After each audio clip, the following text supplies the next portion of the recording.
What? Pull Up a Chair, episode 49. We are live on this beautiful, sun is shining Sunday afternoon in the beautiful state of Ohio, in the great city of the land. And we are happy to be coming at you here on the 1:30 side Eastern time. Wherever you guys may be tuned in from, we are sending you love and hopefully good energy and good weather where you're at as well. Probably won't be too long of one today, but as always, wanted to check in with y'all and let you know what we think of everything going on in the world and what sparked our attention and grabbed our eyes and ears this week. However, though, let's get to the intro in case you don't know who we are. To my right, I have my beautiful wife, the apple of my eye to my right here, joining us again. Appreciate you pulling up a chair with us today. Of course. And it's our 50 Cent show day, but we'll get into that. And if you don't know this face, if you don't know this voice, well, now you will. It is El Tucker Tente, the ultimate motherfucking sensei, the one who, of course, taught Bruce Lee everything he motherfucking knows, a.k.a. Space Mountain Stoney, a.k.a. Stony Montana, a.k.a. Bed Burgundy, why? Because they sleep on your boy, a.k.a. Young Dumbledore, why is that? Because I'm the lyrical wizard, a.k.a. Edward Swish Your Hands, call me what you will, just don't call me broke or sad, because it's Mr. Keep the Love High and the motherfucking hate low, baby, coming at you, smoking intros as always. And it is 50 Cent show day. So let me do that one more time.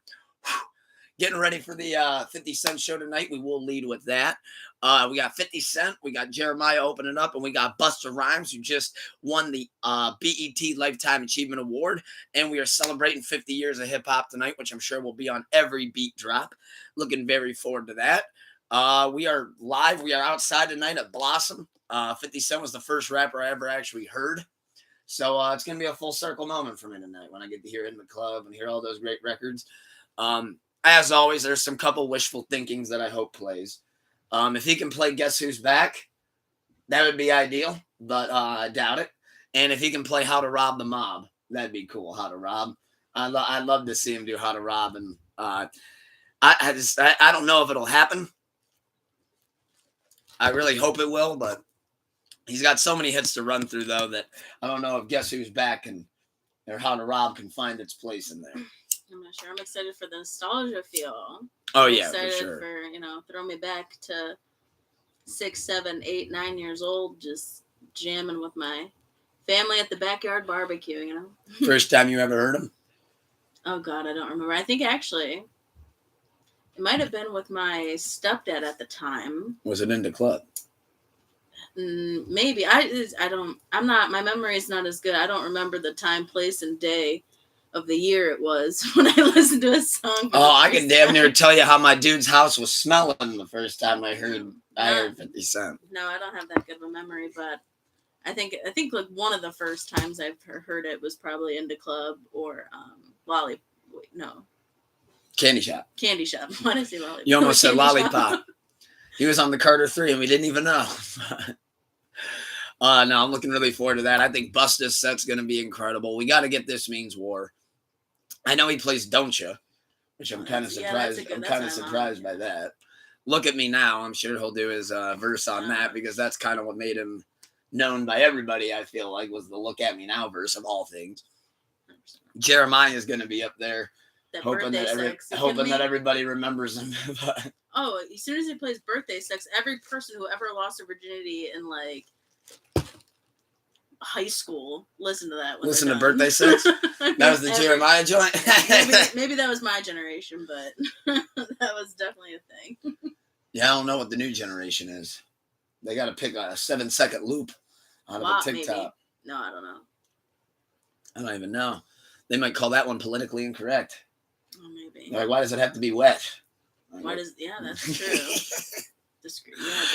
I guess. They're shaming. Pussy shamers. That's a wild statement. But, yeah, I'm looking really forward to the 50 show tonight. It's going to be a hot one out there, but we outside. It's going to be fun. Possible thunderstorms. Who knows? It's Ohio weather. So. Possible AC/DC appearance. But, get it, thunder? But looking really forward to it, though. Fingers crossed. I always keep the faith high, hoping that the weather holds up. And we will let you know, and we will report on it next week and let you guys know what we think. What's another thing going on in the music world I want to dive right into? Well, we can start off with new music reviews. We can do new music reviews. I do believe not much came out this week. It was actually kind of funny. I saw that Trippie Redd pushed his album back, and somebody else ended up pushing one of their singles back. People thought Drake was going to drop. Drake. So everybody moved. Because it was rumored that because he said like 2 weeks ago at the show, he's like, album's coming 2 weeks, like blah, blah, blah. Oh, and it's 2 weeks. And it was 2 weeks, and everybody thought For All the Dogs was going to drop, but he didn't drop it. So everybody moved out of the way for nothing. So nothing. I actually think that's really cool, though, when you can get people to, like, move off your release date. Yeah, but now look. It's like he didn't drop, and now all those people who could have dropped a week early. Trippie's been promoting it for months that he was gonna drop, and he didn't. Of that, which he only dropped another single. I mean, I get it. Who would want to go against Drake? But it's like this fluke shot where it's like, no, he didn't drop, and now look, now you're out a week and nobody got shit. Who's ever in charge of? I think Trippie signed to 300, and if that's the case, or QC, I mean, if that's the case, they are in shambles right now. Going, are you kidding me? We pushed this thing back another week just for Drake to fucking pump fake us all. Yeah. Like, damn. But some people bit the bullet and said, fuck it, and we're going anyways. One of those people being DJ Drama. He's on his mixtape run right now. He did another Gangsta Grills with Yo Gotti.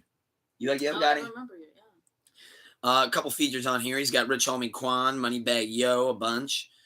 Actually, yeah, he's only got Rich Homie Quan and... Oh, that's weird. Never mind. They did the track list weird. Look at that. They like double added it. Weird. Oh. The songs are the same. Yeah, but these ones are with him. Yeah, that's weird. Wait, because this like says a double-sided tape. Well, because this says, "I'm out," and then it starts with Driveway Furniture, which starts it off right there. No, I know, but then this ends it, and then Yo Gotti comes in. And it's just Yo Gotti, yeah. Yeah, because he features on this. So is it like... I feel like they just added that. That's weird. I don't know. I guess, I don't know.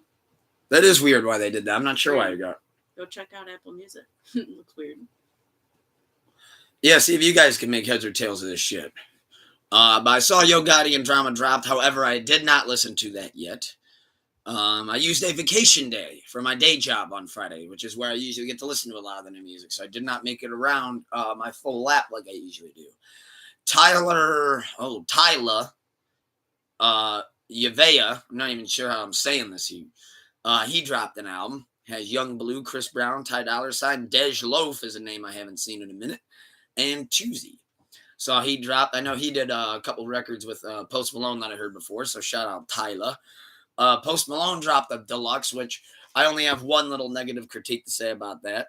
He dropped the whole ass deluxe album only to put one bonus song on it. Yeah. And I feel like whenever you do that, you got to at least give us like two. At least give us two. If you're going to drop a whole ass deluxe. Yeah, just Are the songs longer or no? No. Oh, he only added I don't know one. If, yeah, he only added Joy. Yeah, there's like extended Joy on there or something. That would have been cool. That actually would have been really cool. I think that's a lost art. I'm not really seeing much else. Leon Thomas might be cool to check out. DJ Swisha. Besides that, though, I'm not really seeing much album-wise. Single-wise, I don't think there was too much. I know Doja Cat came out with Paint the Town Red. We listened to that in the car. That was a good one. That's kind of catchy. There was just one line I remember in that, one line that I could not figure out why she said it. It was like, I don't need fame because I'm famous instead or something like that. And I was like, what? That didn't really make sense. I saw somebody else tweet it and was like, what the fuck does this mean? And it was like literally that line. It was like, I don't need fame. Bitch, I'm famous instead. And it's like, what? Like, hey. Sometimes I get it when you're in the studio. The shit just sounds cool. If but the fucking guys can do it, then guess what? Guys can fucking talk about nothing. They rap the same thing 4 different ways throughout the whole song. So. Whoa, you're gonna stir up a lot of hate there. But not very much left. Usher, Summer Walker, and 21 Savage. We listened to that. That was kind of like, okay. BB Rexa and David Guetta. I've been seeing David Guetta. Yeah, I like BB, so. Yeah, didn't she just get socked in the face with a phone? Was that like her? 2 weeks ago, yeah. Yeah, that shit's good. I did like this joint a lot that came out. Jordan Wood and Black came out with a song called Mustard. I like that one a lot. Besides that, though, I'm really not seeing much here that I feel like really needs to even be mentioned. Oh, new Darius Rucker, new Motley Crue song. Poison did beat Motley Crue in Sleepless Street episode 155. Thank you everybody for being tuned in on that one. Oh, Lakia came out with Into Club. So I guess we'll add that and see how her Into Club sounds. I know that seems to be the new trend Who's with that? Lakia. She was I might even be saying the name wrong, but I believe she was an XXL freshman, either 2020 or 2021. But that is actually it for new music this weekend. Kind of had a short week since, again, Drake made everybody part the fucking seas like he's Moses. So kind of got everybody out of the way for him. And he didn't even drop. So the other thing I wanted to mention about in music, there was two big pieces of news. We'll get to the one that's not quite as big, but still pretty big news, because this guy's name has been out of the news as far as relevancy goes for some years now. However, he's back. Thanks, Ugly God. For those that don't know the whole story, Ugly God is being accused, and as far as it looks, is the top suspect in the murder of his best friend's father. And when you read the story, But what's the motive? this is clear as day, actually. Motive's clear as day. In the article, he had a falling out with this best friend. Big time falling out.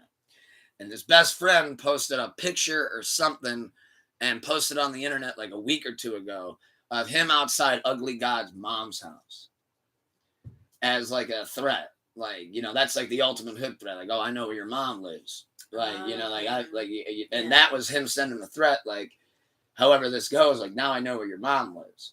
And then all of a sudden, it's reported that his dad is found shot dead, and that dude's dad was shot dead in his home. After Ugly God already posted a picture on his social media saying tit for tat was the caption. And it was like, oh, but Ugly God's mom didn't get a finger laid on her. This dude's dad's shot dead. And it's like, kind of looks like Ugly God almost admitted to it. First thing I thought when I saw it, I was like, oh my God, Ugly God's back. And then I was like, oh boy, that's why. Not in a good way. I was like, oh boy, that's why. Interesting to see how this one's going to play out. As always, I did not have this one on my bingo card for 2023, that Ugly God shoots and kills someone. It made me wonder, though. It made me think of something. How some of these newer artists are literally here today and gone in an hour. Not even a day anymore. Yeah. How long was the Ugly God run? What was it? One record? Yeah, I guess. Splash on your bitch like water, right? There's things, Ugly God, splash on your bitch like water. That was essentially like his big moment. Got on XXL and everything for it. It was a cool gimmick for a minute. Thanks, Ugly God. And then what happened? Now all these years later, he's in the news for shooting somebody. Yep. I know he did something I saw in the one article where, because somebody was like, oh, Ugly God, like, why should we care? He's been falling off for years.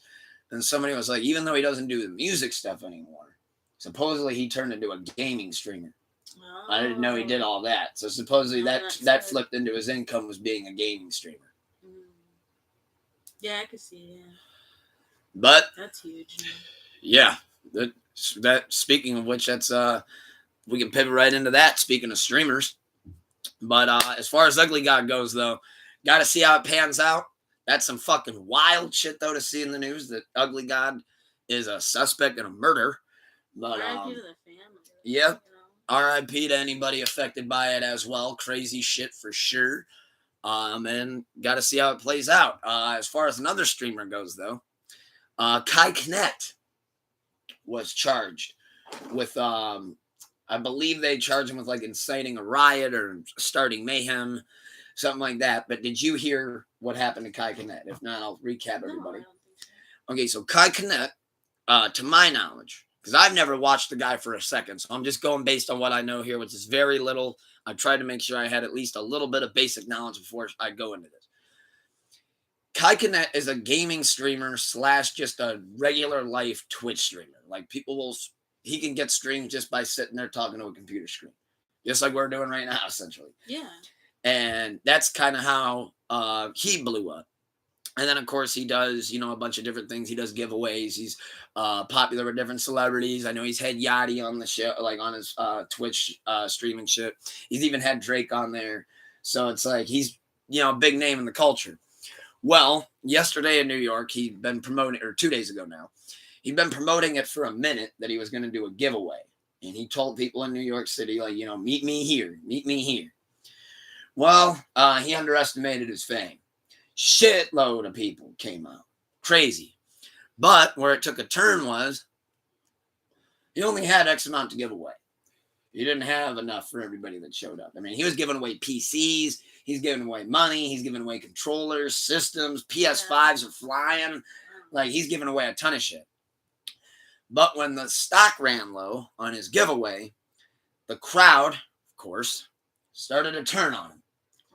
And started breaking shit and wrecking stores up and down the street around it. He couldn't keep it calm, so they had to get him out of there. He looked like he was really hurt by the thing. Like, I saw one of his fans was having like a panic attack or anxiety attack, and he like got down and like talked to him and was like trying to coach it all out because it literally just started a fucking riot around him. Like, people flipped cars, people were fucking throwing shit through people's windshields, raiding coffee shops. Fucking not a Starbucks, but like a coffee shop. People were jumping the counter, just pouring themselves up drinks. Like, people were yelling, "It's on Kai," because Kai was like, "Oh, giveaway, like free food, all that shit." And unfortunately, he underestimated his fame. Too many people showed. He ran out. He wasn't prepared, and the crowd fucking turned on him. People just don't know how to act anymore. I felt so bad for him. You give an inch and they take a mile. At one point, I saw some people were like, "Oh, well, he's an asshole streamer." Whether you like him or not as a streamer, I mean, the guy did everything he could. He stood up on a car with a megaphone trying to tell people to calm the fuck down and he's sorry. And people are over here trying to come up to him and flip the car. I mean, that's what a first come, first serve basis is. Like, once your stock's out, you're out. See you later. Like, you should have got there earlier, I guess. Like, that's how those things go. I just, like, where in the world do these people think that they're so... Everybody thought that just because they showed up, they were going to get a free computer and a free PlayStation. Yeah, exactly. Like, what? Like, they must be giving away Audacity for free somewhere because the people, I can't. Yeah, Kai, I feel bad for the kid. Like, he just tried to do something nice and, like, something for his fans. And he nailed it until it went out of control. And the people who, the me's, who... feel so entitled to this. You should have got up earlier. I don't know what else to tell you. Like, stock runs out. Like, you didn't have fucking 5 million of them just to hand every fucking Tom, Dick, and Harry. He went to jail for that. They took Kai to jail. Yeah. I understand why. Like, the laws and everything, like, insinuating a riot and all that shit. But, like, that's shitty. Like, I get why. It's not fair. No, not at all. But I get why. But also, the people fucking ruined it. Like... You guys suck. The people who did that, you guys suck. And as far as like, okay, sure, it got out of control, but we got to put it on Kai. I don't see the Grand Wizard serving a night in jail. The leader of the clan. I don't see him serving a night in jail. They fucking march all around in their stupid ass fucking clothes. Can't even cut the right proportional holes. They let them just fucking mosey around. Who gives a shit? Kai Kinnett, okay, so a couple people got out of control. I think Kai should have been able to get off, but instead they turned this into the NYPD's doing we are charging this young man with accounts of blah and blah and fuck off. Like, no, that's not fair at all. No, because. And then he had to pay more money to get his fucking ass out. So it's like, damn. I feel bad. He gave himself up too. It wasn't like he fought it. He was just kind of like, oh shit. Well, yeah, I mean, what are you gonna do? You know, obviously, like, you did this, like, yes, no, like, he obviously was like, everybody go crazy. Like, he tried to settle it down. I think that they definitely shouldn't have went crazy. Yeah, it would have been weird if he went the Travis route. He stands on top of the flip car and goes straight up. They're like, sir, I just want a PlayStation. I know Travis Scott would have been like, oh yeah, here's Butterfly 1850. Fucking time. Travis Scott would have been like, that's it. Everybody climb the Statue of Liberty. Straight up. That shit would have been fucking hilarious. Oh, God. I got to try to make some light of it. which is what I'm going to try to do on this next one. Try to do a different take than all the, I'm sure, same takes that people have to hear over and over again. The last thing that we have to mention about on music. Certain person got to have their turn at the podium, as I like to call it this week, and cancel culture came at her fast and nasty. The Lizzo lawsuits. Oh, God. For those that don't know, if you don't, Lizzo's facing lawsuits, facing accusations from like 7-8 different women at this point. That while she was on tour, she forced the dancers, basically holding the job above their head. Allegedly. That she was making them do essentially inappropriate shit and touch the strippers and make them touch the strippers' titties specifically. And specifically, and said that she pretty much was on tour like that, yeah, just kind of dangling the job over their head, pressuring the other girls and dancers. Body shaming, I heard. Body shaming as well. She was fat shaming, if you can believe that one, which I don't, but we'll get into it. She was fat shaming her fellow staff and some of her dancers, which, again, I'd take that with a grain of salt. And she also, if you go by the weirdest thing that they said, was that she did something with something about eating a banana or something out of somebody's snatch, I believe is what the one report said, which was kind of crazy. Yeah, yeah. What do you think of this? What? Yeah, I gotta find this one. That one was wild. Well, there was a bunch of different things. I have I feel like it's without clear evidence, and I hate to say that really, just because I know that famous people, I guess, if you want to say that, can be assholes behind screen. 100%, I get that. So, I have a super hard time believing some of the accusations. I'm not saying all of them. Some of the accusations that are against her right now, I just have a really hard time believing. And trying to look mostly the body shaming ones. I just really don't. I can't see her doing that. Maybe I don't know. I'm crazy. I have a blind eye, but she's making people eat bananas out of their coochie, out of their cooters, out of their cooters. Oh God, out of their punani, out of their cooter McGavins. I don't.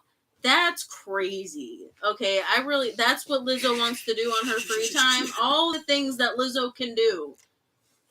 That's what she's doing? Y'all really believe that?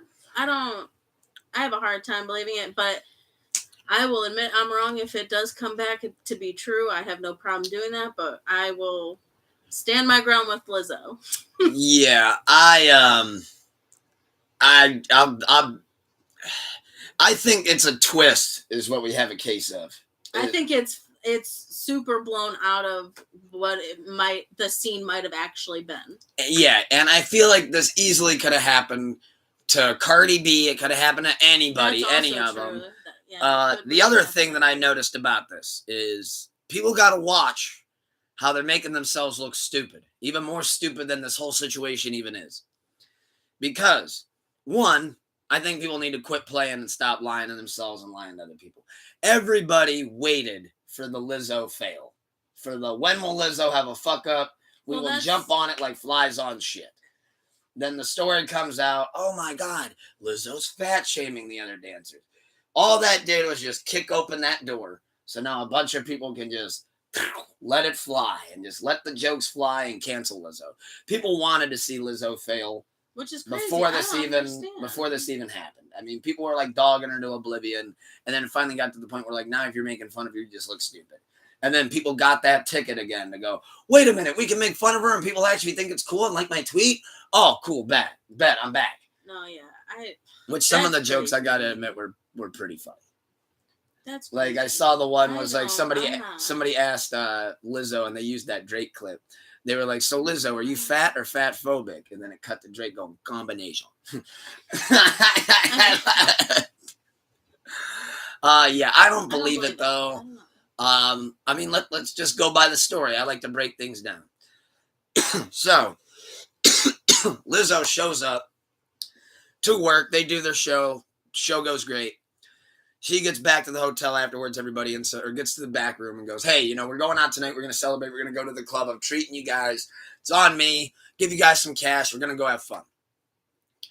Lizzo's going to then go to this, you know, go out, have fun with the crew.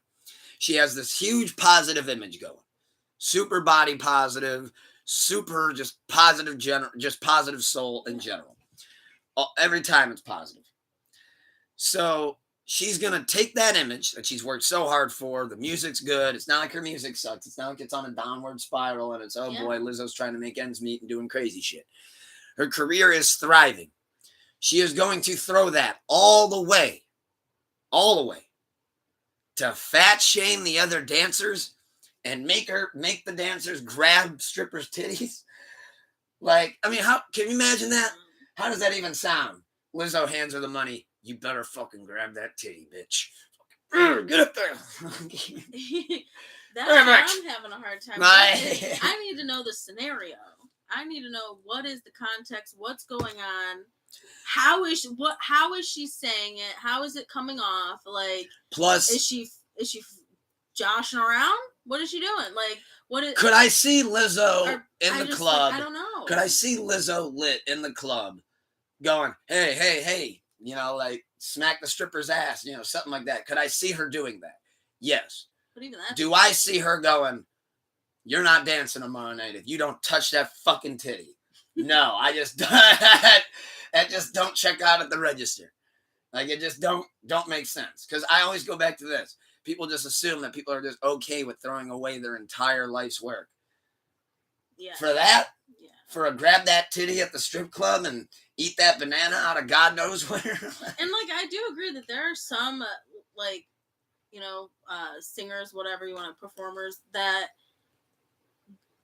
would do that. Like, that's R. Kelly's pregame.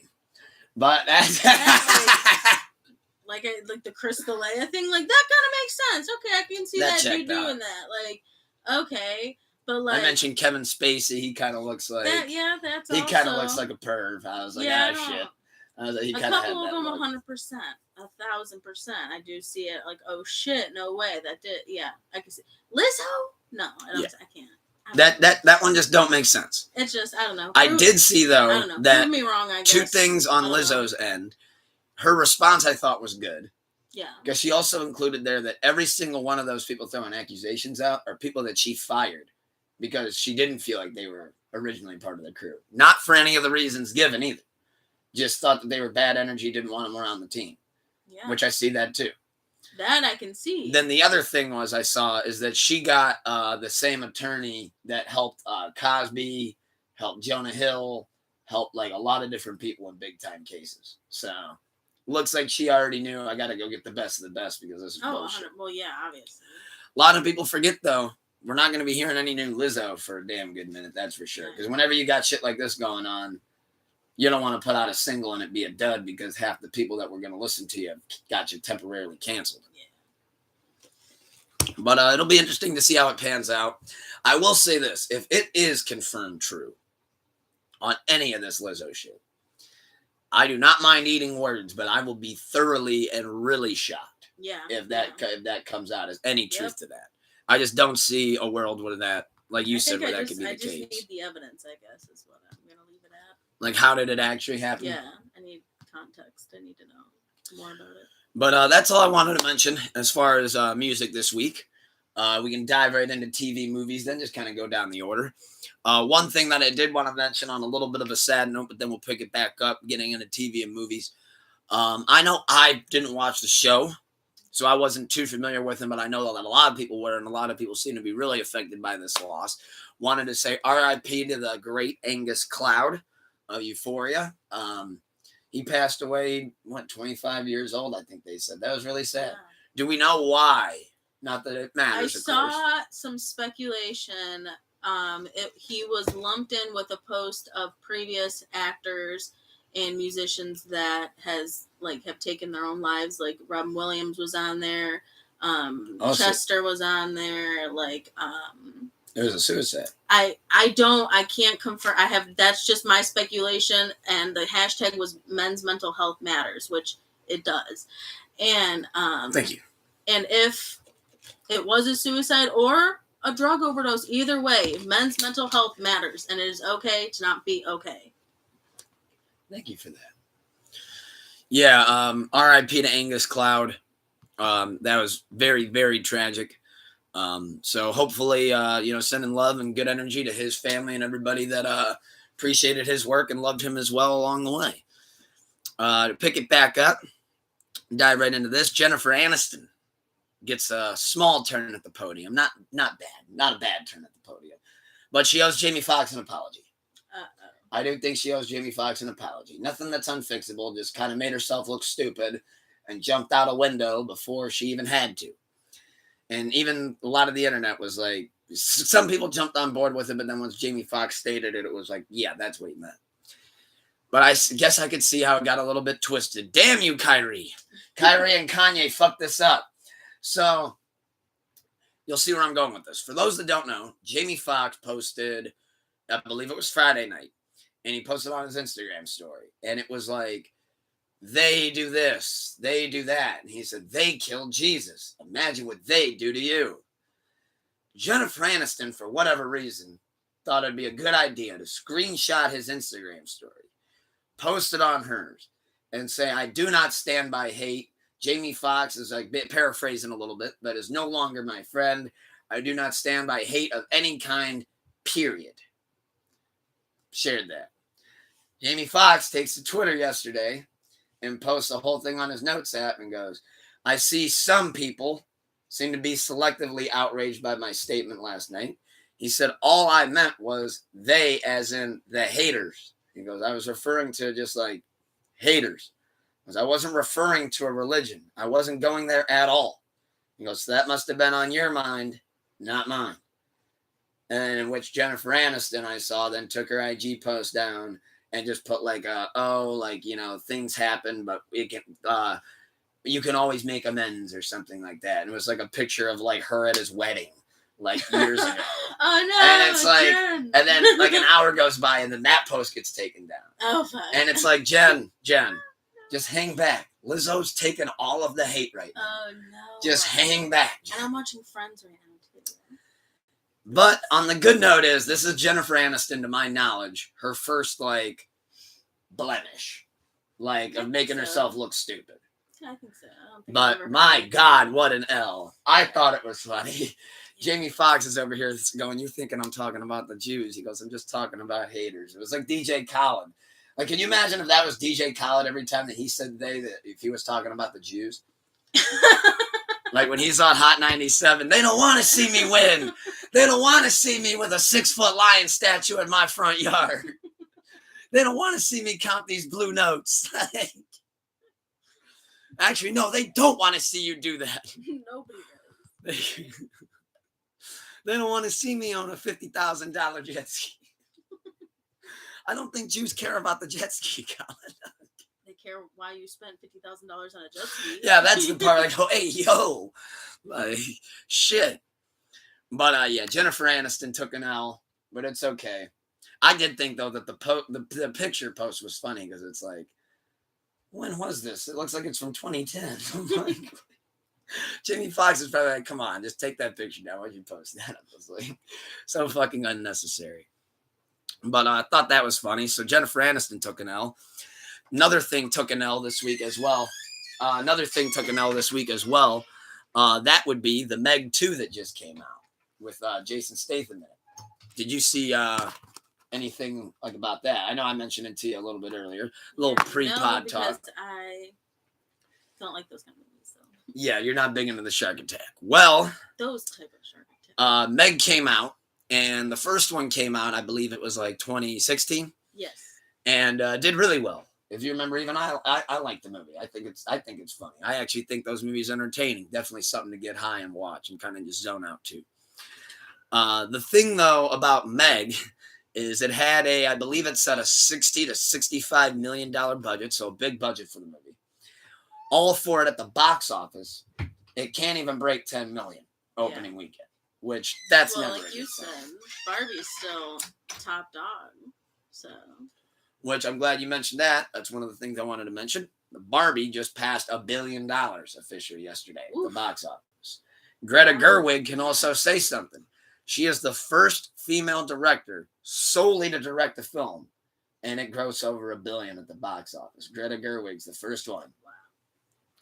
But yeah, that broke $1 billion. I saw Oppenheimer's actually doing really well. It's picked up now. Like the longer Barbie's been out, the better Oppenheimer's managed to do. So it's at like 600 million overall too. So the box office is killing it. However, you can't fucking pay someone to go see the Meg right now. So that shit's stinking it up in there. They should have waited a couple more weeks. That movie's doing so bad, you might go to ask for a ticket at the theater and they might ask you if you're sure. Like you get a discount on that ticket. They're like, if you just get a fucking soda, we'll let you go in there and watch it. Like double feature, buy one, get one free. But I think this one's easy. I saw somebody asked on Reddit, why to flop? I'll take a crack at it. One, like you said, Barbie's killing it. And then it's like for the people that did see Barbie that haven't seen Oppenheimer yet, well, then that's next up. And if people have seen Oppenheimer, well, now they want to go see what Barbie's all about. So Barbie. And I saw Insidious is actually still doing oddly really well at the box office. Really? Yeah, it's been doing really good. It passed over 500 million. And that's really damn good for a scary movie. Yeah, considering it's kind of weird. Mid-Sidious. But had to. But I saw Meg, I think is at like 7 million now. But Jason Statham, though, I mean, hey, he at least got paid. But yeah, it looks like that's going to be a big old flopperooski. I mean, it kind of already is. Do you think it can be saved? Or is it done? It's over? I mean, if it's anything, it's not going to be for a few more weeks, which then it's like, well. If it can't do anything successful next week, I think whoever, I'm not sure of the studios that made the movie, but they're going to be hurt. Yeah. If this thing can't pick up within the next week. But then again, though, the reviews for it, Rotten Tomatoes has it at 11%. 11%. So the people that have seen it just say it's fucking trash, basically. So I don't know. Also, this movie does do something that I think is a little bit, I want to compare it to something. Do you remember how I don't know if they still do it or not, but do you remember when the Sci-Fi Channel would do sci-fi original movies like Sharknado and shit like that? Like the Sharknados. I think the Meg 2 is, I don't know if it's trying to do it. I don't know if it's the similar production. I'm sure it's not. It's big budget. But I almost get the vibe of people are looking at it like it's just a homemade sci-fi movie. Because when I actually ended up watching the trailer, the shark is gigantic. Like the shark is the size of a fucking building. And it's like at that point, I mean, I'm all for let your imagination run wild, but come on, you want me to be a little bit afraid here? I don't think there's a fucking shark the size of the fucking Eiffel. You know what I mean? Like, what do you mean this thing's like? Because they show when the boat goes over it in the water, I'm like, what the fuck? Yeah. I'm like, this thing is fucking huge. Yeah. No way though that I think it bounces back from that. I think it's just gonna fall into the abyss. It's just gonna be a flop.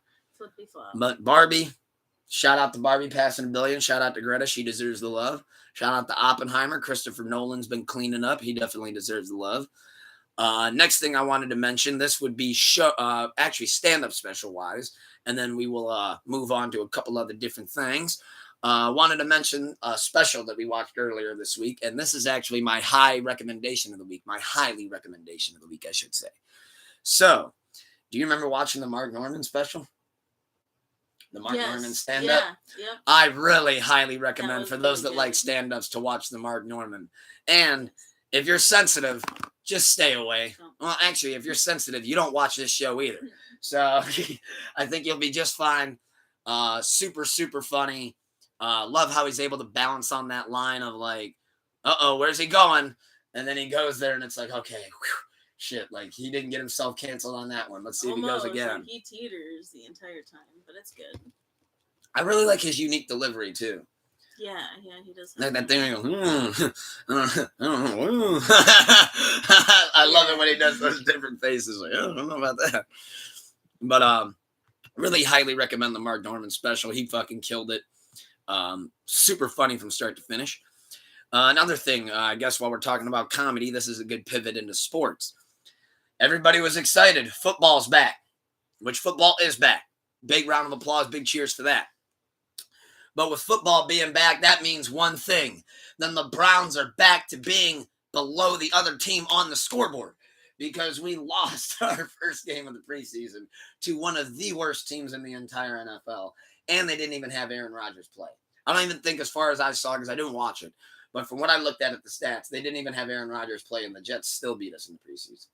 We fucking played Watson for a little bit. We still lost. That sounds pretty good. So now that we're getting closer to the season, I'm going to take back my statement just off of preseason game 1 and hot take it and have some fun. I had the Browns going into the season when we talked about this a month ago, like an early prediction. I said, 10-11 wins. We just lost to one of the worst teams that didn't even play their starting quarterback. Granted, it's preseason. Still, though, I'm going to shave a couple games off. I think we win 8 or 9. We look fucking terrible. And all the different plays that I watched, we looked so discombobulated out there. It was a joke. Oh my god! Did they even practice on you? But I did see though there was a meme going around. Speaking of football being back, I love the football memes. Somebody said, "Damn, it's not even September yet, and the Dallas Cowboys have already been statistically eliminated from the playoffs." I tagged shot in that. Yeah, I saw that. But hey, I always say this though: being a Niners fan is even more fun. You don't know if you're going to win 1 game, 10, or all of them. You just don't know. That's the Niners ball. You got to go into every game thinking we can lose it by 40 or win it by 50.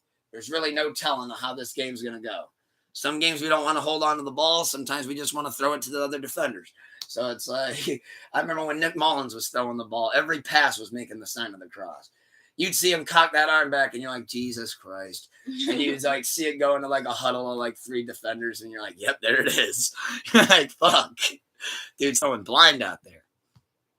But football's back. Fantasy football time almost ready. When I do end up doing the fantasy football draft, I will be doing it live as I did last year for the basketball one and have a lot of fun with that as well. Hopefully you guys can set me up for another good season. You guys kind of helped me out on basketball, kind of helped me form some decisions that were tough to make at the time.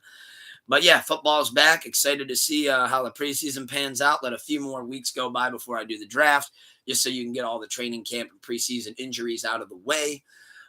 So that leads us right into pro wrestling. Last but certainly not least, gotta mention Summerslam recap. Dive right into it. Last night was the biggest party of the summer. A couple surprises happened. A couple things that we called going in. This time we actually did a lot better than I did at Money in the Bank. Yeah. So I got a little bit of credibility back. Absolutely. And I think you did really well, too, on your picks overall. To take it from the top, though, let's see. What started us off? It was Logan Paul and Ricochet. That was a great match. I think I missed it. That was a great match. There was a lot of different spots in that. And I know you're going to hate me for saying it. All Logan did was prove it again. He can really go out there. I mean, he was even doing the acrobatic, agile shit. Like running on the barricade and doing the shit where you balance, then you flip off. I'm like, damn, that's tough. Like, especially with, you literally have somebody leaning up against your leg, basically. And he has to do a fucking full send backflip off it and still doesn't connect with, like, hit the crowd. That I thought was dope. Great match. However, though, I noticed this and I called it out, and my buddy caught it immediately. So at the end of the match, he had one of his buddies from his podcast slipping the brass knucks. And when he turned around when the ref wasn't looking, he popped Ricochet with the nuts and he tucked him back into his ring gear and then pinned him. My first thought when I saw that was, I'm like, oh, come on. I know somebody used to have that angle. Who was it? It was William Regal in the early 2000s. He would pump the knuckles and then kind of like tuck it into the ring gear, and that was his cheap way of winning. So it looks like now that's how they're going to have Logan Paul win. Because it made Ricochet look really good, but then without Logan Paul just getting DQ'd and Ricochet wins that way, it showed him turn around and sock him with the knucks. And I thought that was cool. I thought that was unique. All right. Because I haven't seen that since Regal did it in the early 2000s. Fair enough. Well, I know you like this guy, though. And he got his W. Cody Rhodes versus Brock Lesnar. Cody Rhodes beat him. Even after he got his ass handed to him. That is the one that you got that started catching the tail end of. Yeah, Brock, you wouldn't have liked the beginning. Brock was beating the piss out of him for like a good 10 minutes. And then finally Cody did the John Cena. Yeah. I'm coming back. Like, I'm getting you with everything I got. Knew it. And Cody, and what made it cool was Brock at the end took off his gloves. And for the first time ever, Brock actually held his arm up and just kind of like ended up waltzing to the back. And according to Triple H in the post-press conference, according to Triple H in the post-press conference of the show, he said that that wasn't even planned.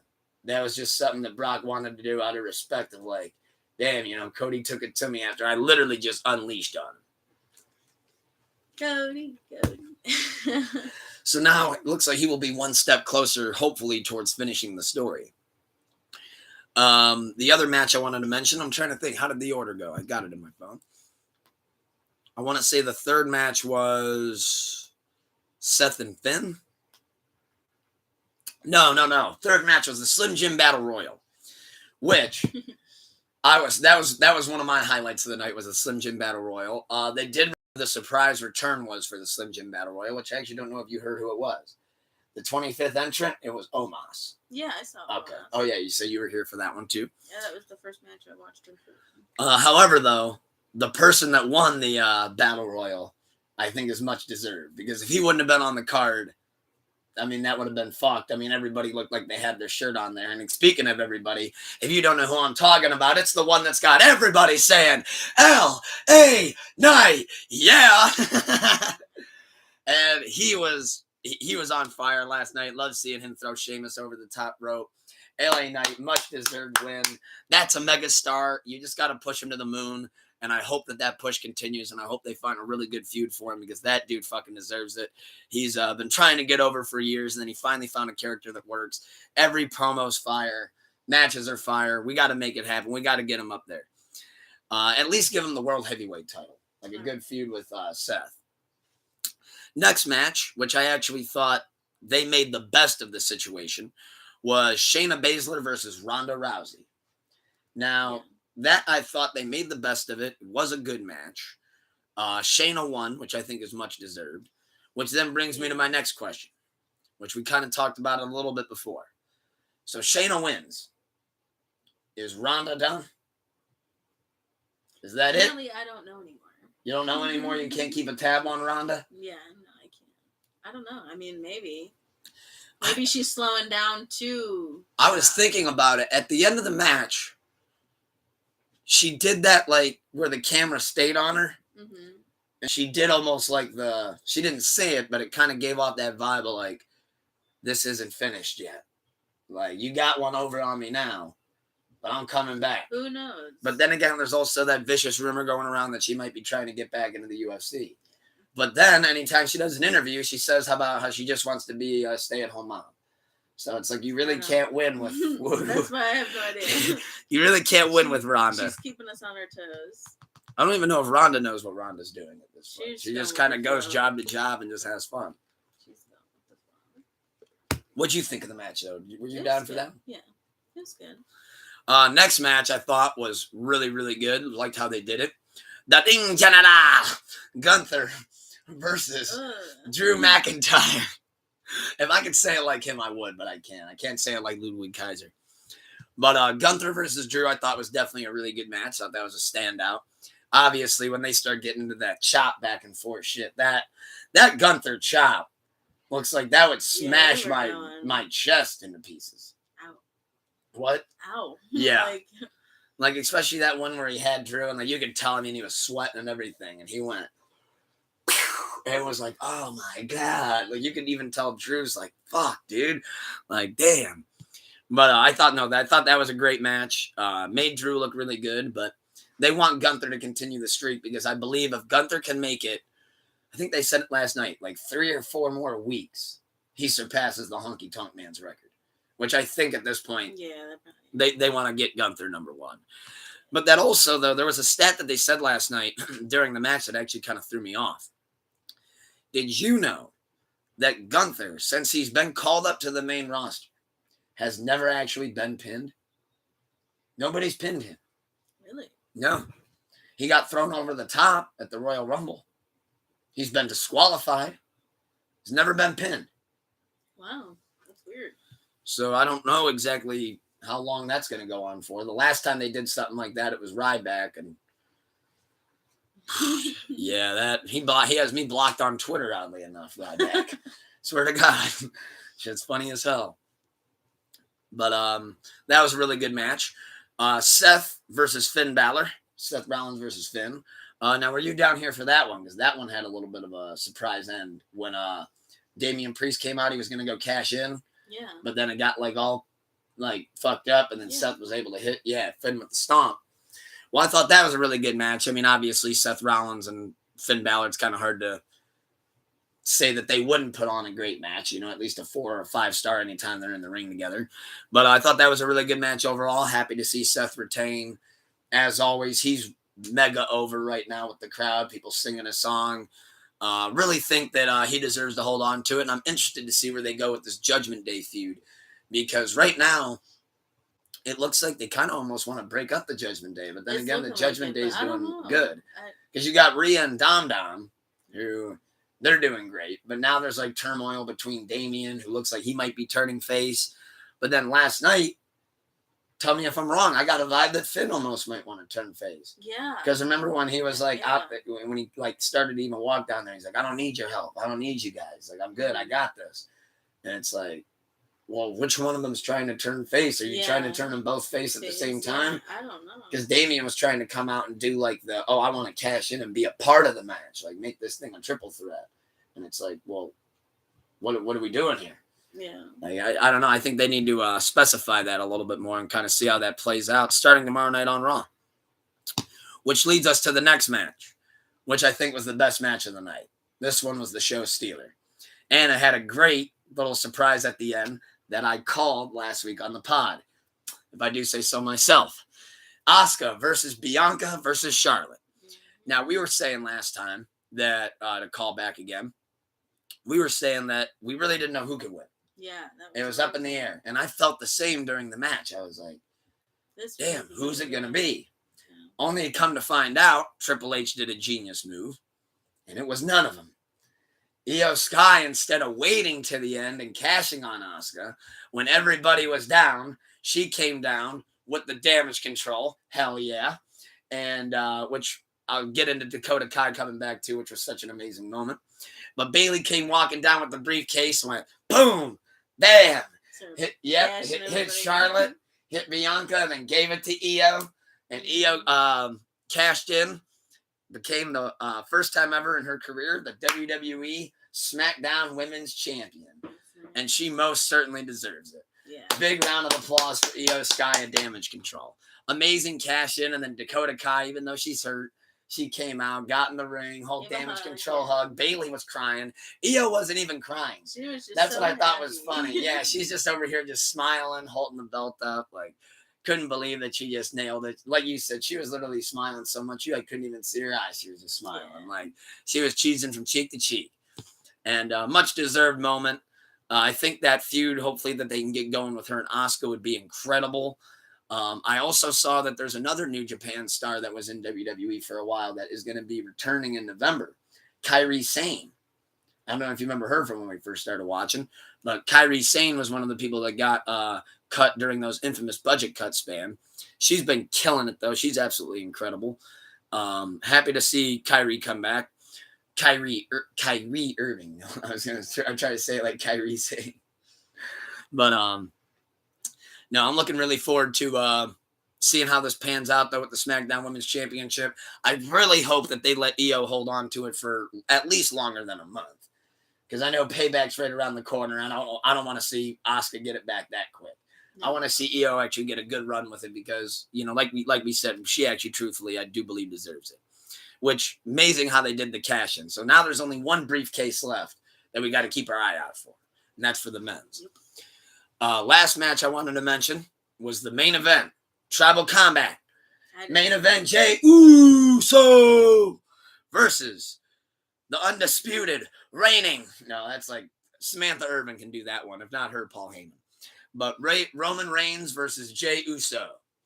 Who did you, what did you think of the match? Oh, yeah, you didn't end up watching that one. It went on for a while. It was definitely like a 30 to 40-minute match, which is pretty crazy. It went on for a long time. Spoiler alert.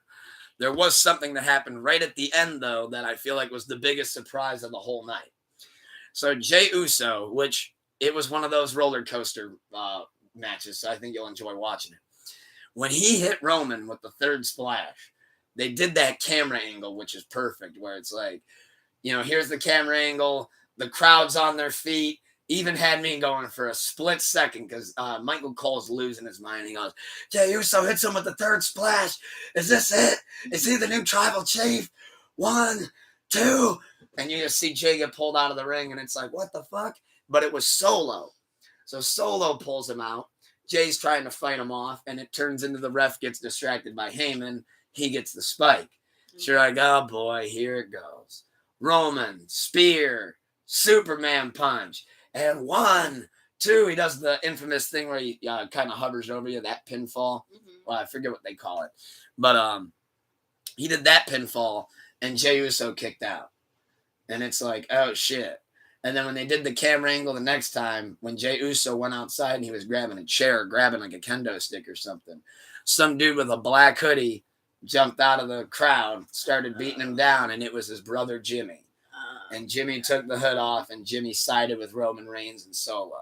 So Jay's just the new one that's just completely out of the bloodline. Jay's the... So now what they're going to do is I'm sure it's going to be Jey versus Jimmy. And if you remember, I don't know if I showed you this clip, but a couple weeks ago, I should have saw this coming. They asked Jey and Jimmy, like, you know, you guys have done so well as a team.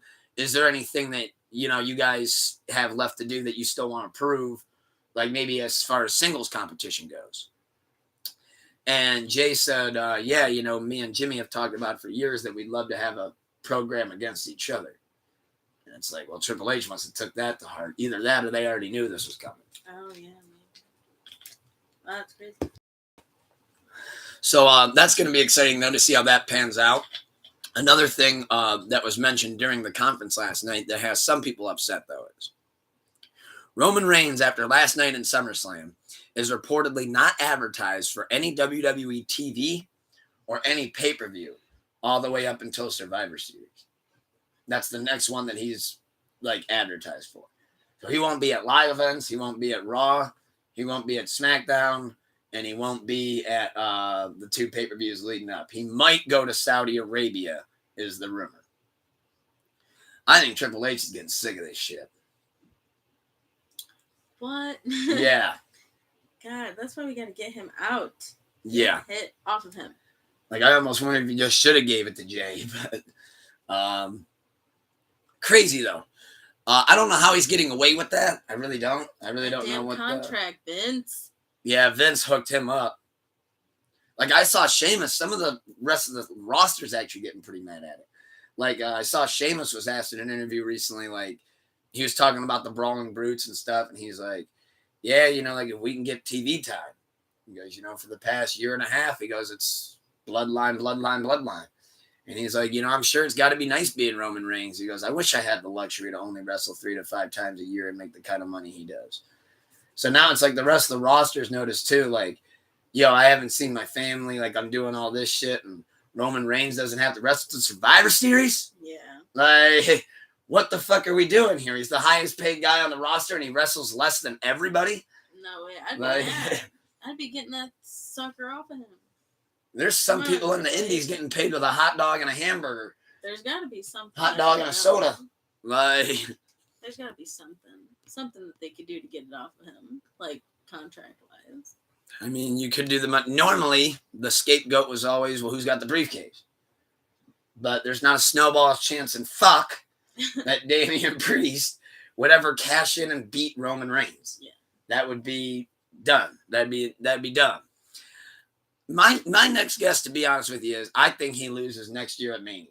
He loses to Cody at WrestleMania 40, and that's when Cody finishes the story. I'd be like, okay, finally, like, good. I mean, he would be over 1,500 days, so he'd have that out of the way. You're not even going to beat the guys who have held it for over 2,000 days. At least I swear to God, they better not try that bullshit. So I think they want to get him to 1,500 days and wrap this thing up. But I do think, though, it's at the point of something that they may have done with Roman Reigns, and I don't even think they realize it, or maybe they just don't give a fuck. When Roman finally does lose, he can't come back right away. That's it. That's done. Then he's going to be the Undertaker who shows up and does one-offs. Yeah. Like, oh, you'll see the head of the table at WrestleMania, and people will do it, and it'll be absolutely crazy. Maybe that's what they're trying to get him to, like, slow down. Like, you know what I mean? Kind of getting him in that gear of, we know you're pivoting into Hollywood. Yeah, like, we're going to try to get it off at you. Like, maybe, I don't know, maybe Roman also has a hand in this. Like, hey, guys, like, I have a plan. Look at, like, this is what I, think. And maybe they're going to run with that. I don't know. Who knows? I'm not creative, so I don't work there. I think another reason maybe why Roman's off until November. Look at it this way with Roman.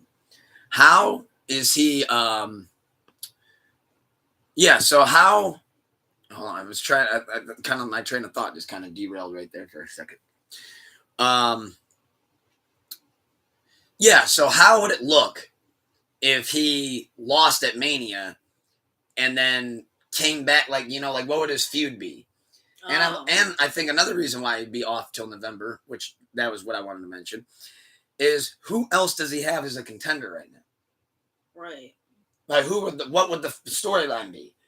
Yeah. Because now you just got, and I feel like they've done this now twice, that Raw after Mania, when Brock turned on Cody. It was like, okay, now you just got Cody out of Roman's way. And then now it's like, okay, well, now you just got Jay out of Roman's way. Yeah. Who's there? Great. I'm thinking his next feud is going to be with either Jimmy or Solo. Like, maybe Jimmy will do what Jay... No, actually, I think it would be Solo. Like, Solo would be like, yo, I'm doing all the heavy lifting, trying to bail you out. I don't need to bail you out. I'm the enforcer. I'm Solo Sankola. You son of a bitch. But hope Solo can maybe put a good spike on the tribal chief. However, though, I do acknowledge the tribal chief. So at the end of the day, no matter what I say about him, don't get it twisted. I'm always holding the ones up. Last thing I did want to mention, as far as wrestling goes, LA Knight, talk about being red hot, mega hot, will be the host of the New York Mets game on Tuesday. Because, I mean, I'm not going to go into it, but you know the name that everybody's saying. So they got to have him there at Citibank Field. So I think that'll be cool. He gets to host it, and they're going to let him throw out the first pitch, which that's actually a huge deal right now for LA Knight. Yeah. Like, he don't even have a belt on him, and they're giving him all these great looks. So I think that's dope. Pushing him. Oh, yeah. He's getting a big, big push. But, yeah, looking really forward to seeing how LA Knight hopefully gets a title run in the near future. I think you should put the U.S. title on him, since Theory's about as useless as tits on a bull anyways. So Theory was in the Slim Jim Battle Royal last night and didn't even get his own fucking entrance. AJ Styles did, Omos did, and LA Knight did. Theory didn't even get his, and he's the United States champion. So they need to put that title on somebody that can actually lift it up and do something good with it. And I do believe that's about all I wanted to cover this week. Like I said, I wanted to tap in. I knew it'd be a little bit of a shorter episode. Not too much news went on this week, but the shit that did, certainly entertaining. Crazy. Lizzo's making people grab titties. Jennifer Aniston's got Jews on her head. Just a lot going on. The Browns still can't win, so at least some things don't change. Same old. Death, taxes, and the Browns are down by 15. But that's the three laws of life right there. But thank you for being tuned in. Another great episode of Pull Up a Chair. We will be outside tonight I'll probably get a couple posts off of the 50 Cent Show Final Lap Tour, Busta Rhymes and Jeremiah. It's going to be fucking awesome. Looking really forward to it. And I will probably be making a playlist out of some of the songs that are here tonight, but we shall see. Going to be a great one. Hope you guys stay blessed and less stressed. Keep the love high and the hate low. Thank you for being tuned in. And thank you, Wifey, for pulling up a chair. Had a lot of fun. Now we can go get ready to enjoy the show. And on that note, I love you guys. Keep the love high and the hate low. And I'll see you guys next week, Lord willing. Peace. Oh, sweetie love, honey.